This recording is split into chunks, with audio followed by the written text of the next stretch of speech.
चलिए दोस्तों, आज एक ऑल्टरनेटिव रूट की कहानी को समझेंगे। जरा सोचिए, जब ब्रिटिशर्स इंडिया पे राज करते थे तो लंदन और इंडिया के बीच ट्रांसपोर्टेशन कैसे होता होगा और इस ट्रांसपोर्टेशन में कितना टाइम लगता होगा। क्या ब्रिटिशर्स ने इस रूट का कोई ऑल्टरनेटिव रूट निकाला? क्या इस ऑल्टरनेटिव रूट का भी कोई शॉर्टर रूट सोल्यूशन है इंडिया के पास? अगर है तो इसका स्टेटस क्या है?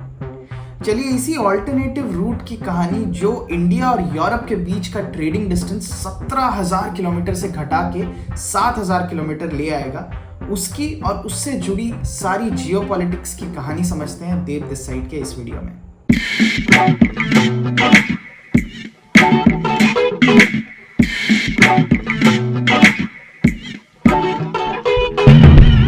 दोस्तों, जब ब्रिटिशर्स ने हम पे राज करना शुरू किया तब यहाँ से लंदन के बीच कोई भी ट्रेडिंग करने के लिए उन्हें सदर्न अफ्रीका के केप ऑफ गुड होप से गुजरना पड़ता था। अब केप ऑफ गुड होप से गुजरने के लिए पूरा जो डिस्टेंस कवर करना पड़ता था वो 17,000 किलोमीटर से भी ज़्यादा था एंड इसे कवर करने में कई कई महीने लग जाते थे। जब यहाँ लड़ाइयाँ होती थी तब ब्रिटिशर्स जो लंदन से अपने ट्रूप्स भेजते थे, जब तक वो यहाँ आते तब तक यहाँ की लड़ाई ही खत्म हो जाती थी। इसी चीज को सॉल्व करने के लिए ब्रिटिशर्स ने एक ऑल्टरनेटिव रूट निकाला जिसे स्वेज कैनाल कहा जाता है। अब ये जो स्वेज कैनाल है ये मिडिल ईस्ट में फॉल करता है, सिनाई पेनिनसुला में। आज के डेट में स्वेज कैनाल इजिप्ट में आता है एंड इसे वहीं की गवर्नमेंट कंट्रोल करती है। इसी ऑल्टरनेटिव रूट के जरिए 17,000 किलोमीटर का जो डिस्टेंस पहले कवर करना पड़ता था, आज वो सिर्फ 10,000 किलोमीटर बन गया था एंड इससे ट्रैवलिंग टाइम भी काफी कम हो जाया करता। अब इस कैनल की इंपॉर्टेंस को थोड़ा समझते हैं दोस्तों। ये कैनल ब्रिटिशर्स ने 1869 में लॉन्च किया था एंड ये मेडिटेरेनियन और रेड सी को कनेक्ट करता है, making it a very important shortcut between the west and the east. World की total 30% of container traffic and 12% of global trade इसी कैनल के थ्रू होती है। मॉनेटरी वाइज समझेंगे तो डेली यहां से $9 बिलियन के कंटेनर शिप्स पास होते हैं। तो जब इतना अच्छा ऑल्टरनेटिव है स्वेज कैनाल, तो भारत एक और ऑल्टरनेटिव रूट क्यों खोज रहा है? दोस्तों, पहला जो प्रॉब्लम है वो स्वेज कैनल की लोकेशन पे है। जैसा कि मैंने आपको बताया, ये कैनल इजिप्ट में लाई करता है, यानी मिडिल ईस्ट में। और मिडिल ईस्ट के हालात कभी भी बहुत ज़्यादा स्टेबल नहीं रहते। कई बार वॉर्स के दौरान इस कैनल को बंद कर दिया जाता था, जैसे कि 1956-57 की स्वेज क्राइसिस और 1973-74 की अरब इजरायली वॉर। इससे बहुत सारे देशों को मिलियंस ऑफ डॉलर्स का नुकसान हुआ था। दूसरा प्रॉब्लम एक डिप्लोमेटिक प्रॉब्लम है। पुराने वीडियोस में मैंने आपको चाइना के बेल्ट एंड रोड इनिशिएटिव के बारे में बताया था, जिसके इंडिया काफी अगेंस्ट में है, लेकिन Egypt belt and road initiative का एक पार्ट है।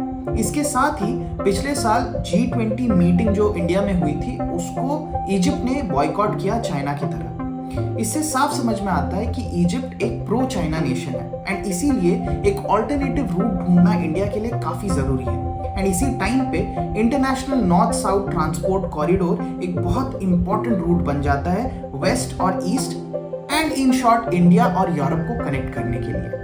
तीसरा प्रॉब्लम है टोल टैक्स। इजिप्ट की गवर्नमेंट पूरी कंट्रोल एंड मेंटेनेंस करती है स्वेज कैनल की एंड इसीलिए हर एक शिप को यहाँ से गुजरने के लिए काफी हैवी अमाउंट ऑफ टोल देना पड़ता है। फिगर वाइज ये अमाउंट $500,000 है, यानी कि हर एक शिप को हर बार ऑन एन एवरेज यहाँ से गुजरने के लिए $500,000 देना पड़ता है इजिप्ट की गवर्नमेंट को। अब थोड़ा सा international north south transport corridor के बारे में भी बात कर लेते हैं।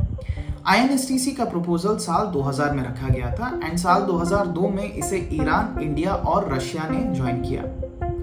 अगर आप रूट की बात करेंगे तो ये एक multi modal means of transport line है, यानी इसमें रोडवेज, रेलवेज और सीवेज से पूरा रूट कनेक्टेड रहेगा। ये शुरू होता है इंडिया के मुंबई से एंड इंडिया के मुंबई से ईरान के बंदर अब्बास पोर्ट तक ये सीवे रहेगा। ईरान के बंदर अब्बास पोर्ट से ईरान के अस्तारा पोर्ट तक ये रोड एंड रेलवे से कनेक्टेड रहेगा। अस्तारा से फिर रशिया के अस्त्रखन पोर्ट तक ये फिर से सीवे रहेगा एंड अस्त्रखन पोर्ट से मॉस्को तक ये फिर से रोड एंड रेलवे के थ्रू कनेक्टेड रहेगा। अब बात ये भी चल रही है कि इसमें अजरबैजान को भी शामिल किया जाए, ताकि ईरान के अस्तारा से रशिया के मॉस्को तक पूरी रेलवे लाइन बिछाई जा सके थ्रू अजरबैजान। चलिए INSTC की बेनिफिट्स को भी एक बार समझ लेते हैं। फर्स्टली, अकॉर्डिंग टू FFFAI, ये जो INSTC का रूट है ये 30% चीपर और 40% शॉर्टर है देन सुएज कैनाल का रूट। सेकेंडली, इससे इंडिया को सेंट्रल एशिया और यूरोप की कनेक्टिविटी मिल जाती है बाईपासिंग पाकिस्तान और उनका सीपेक रूट।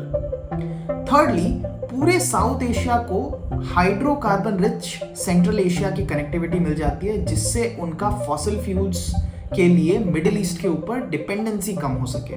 तो दोस्तों, ये थी INSTC की कहानी एंड क्यों ये काफी इंपॉर्टेंट रूट है इंडिया के लिए। आई होप आपको समझ में आ गया होगा। ऐसे ही हर हफ्ते I will be back with many more such geopolitical stories and कई और कहानियां।